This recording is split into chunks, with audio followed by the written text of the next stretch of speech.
بسم اللہ الرحمن الرحیم۔ السلام علیکم۔ معجزے کیسے ہوتے ہیں؟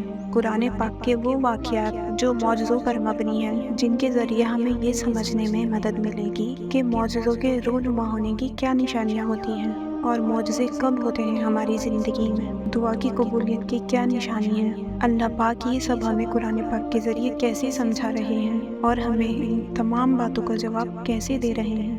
کیا آپ نے کبھی یہ غور کیا ہے کہ جن تکلیفوں اور آزمائشوں سے آپ لوگ ٹوٹ رہے ہیں اور زندگی بہت تھکی، بہت تنگ اور مایوس کن لگ رہی ہے، یہ سب کتنا انمول ہے؟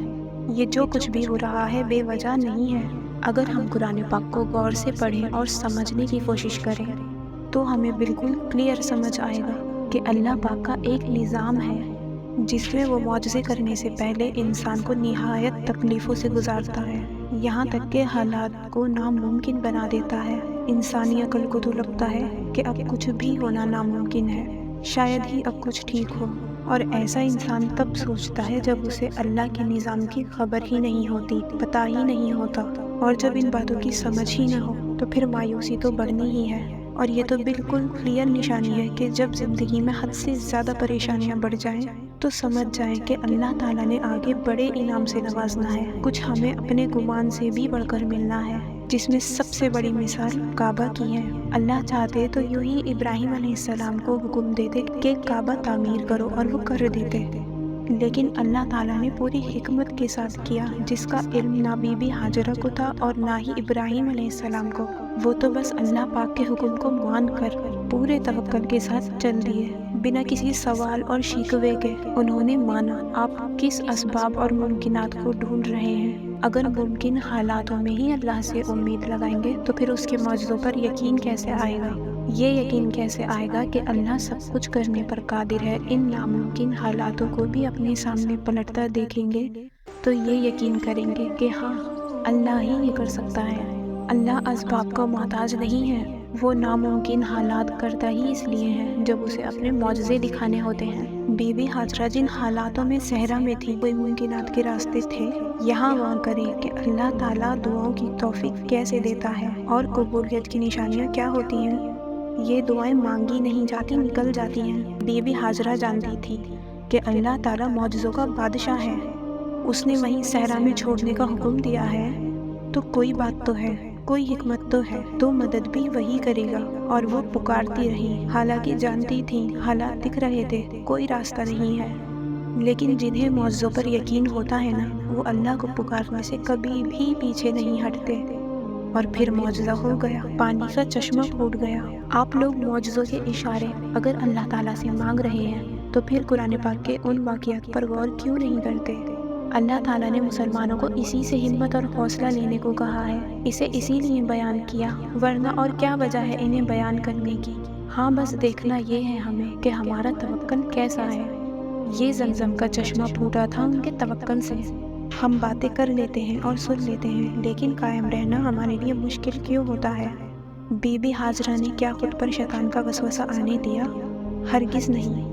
تو اللہ پاک اپنے نیک بندوں کے واقعات بیان کر کے ہمیں یہ بتا رہے ہیں کہ اگر تم معجزہ چاہتے ہو تو توکل ایسے کرنا ہوگا۔ اور اس سارے واقعے کے بعد جب ابراہیم علیہ السلام نے اللہ سے پوچھا، اللہ اس سب کا مقصد کیا تھا؟ تو اللہ نے کہا، اس جگہ میں نے کعبہ تعمیر کروانا تھا۔ تو کیا سمجھ آیا؟ اللہ معجزوں سے پہلے درد اور تکلیفوں سے گزارتا ہے، ناممکن حالات پیدا کرتا ہے، اس لیے اپنے غموں میں رونے پر، مایوس ہونے پر ٹائم ویسٹ کرنے کے بجائے اپنے اللہ کو زیادہ سے زیادہ پکاریں، اس مان کے ساتھ کہ وہ ایسا چاہتا ہے۔ وہ اس سب سے گزارتا ہی اس لیے ہے کیونکہ اسے معجزے دکھانے ہوتے ہیں۔ اور اگر آپ یہ ڈھونڈتے ہیں کہ دعا کی قبولیت کی کیا نشانی ہے، تو یہ تڑپ اور بے قراری ہی سب سے بڑی نشانی ہے۔ اللہ نے بی بی ہاجرہ کو یہ تڑپ ہی عطا کی تھی اور پھر ان کی دعا قبول ہوئی تھی۔ قرآن پاک میں اللہ فرماتا ہے، اور اگر تو پکار کر کہے تو وہ پوشیدہ اور اس سے بھی زیادہ پوشیدہ بات کو جانتا ہے۔ تو کیا یہ آیت ہمارے لیے تسلی نہیں ہے؟ وہ ہماری بن کہی باتیں جو ہماری زبان تک پر بھی نہیں آ پاتی، اس قدر الجھے ہوئے حالات جو ہم سے اللہ کے سامنے بیان تک نہیں کیے جاتے، وہ خواہشیں جو پوری ہونی ناممکن لگتی ہیں، وہ جذبات کو سوچ کر آنکھوں میں آتے آتے آنسوؤں کو روک دیتے ہیں، وہ ان تمام چیزوں سے واقف ہے، پھر ہم کیوں اتنی آسانی سے کہہ دیتے ہیں کہ وہ نہیں سن رہا، جبکہ وہ تو بہت پہلے سے سن چکا ہے۔ اس نے بہترین وقت چنا ہوا ہے آپ کے لیے۔ ہاں، اس سفر میں صبر اور انتظار بہت مشکل ہوتا ہے، یہ حقیقت ہے۔ روتا بھی بہت ہے انسان، نہ ہی دل کی کیفیات کو بیان کر پاتا ہے، یہاں تک کہ ہمت بھی تھکنے لگتی ہے۔ تو کیا اللہ اس سب سے بے خبر ہے؟ وہ جو آپ کا، ہمارا، ہم سب کا مالک ہے، جس نے ہمیں پیدا کیا؟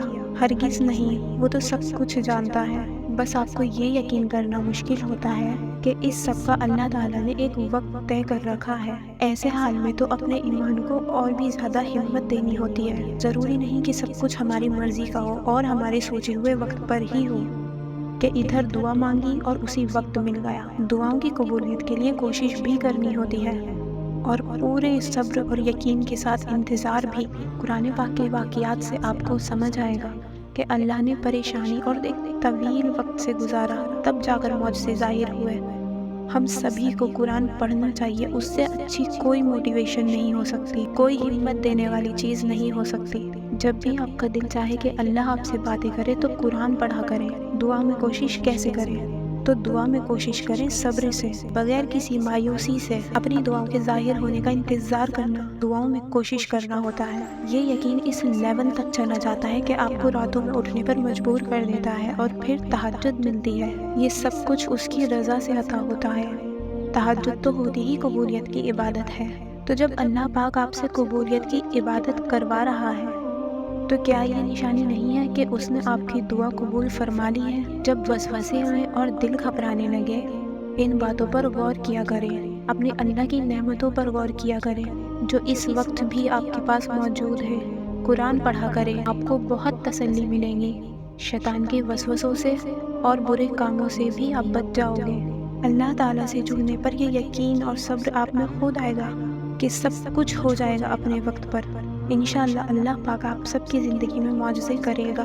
اللہ تعالیٰ سے دعا ہے کہ جو لوگ بھی پریشان ہیں، بے سکونی میں ہیں، اللہ انہیں آسانیاں دے اور ان کے دلوں کو سکون پہنچائے، اور شیطان کے وسوسوں سے بچا کر خود پر یقین کرنے کی توفیق دے۔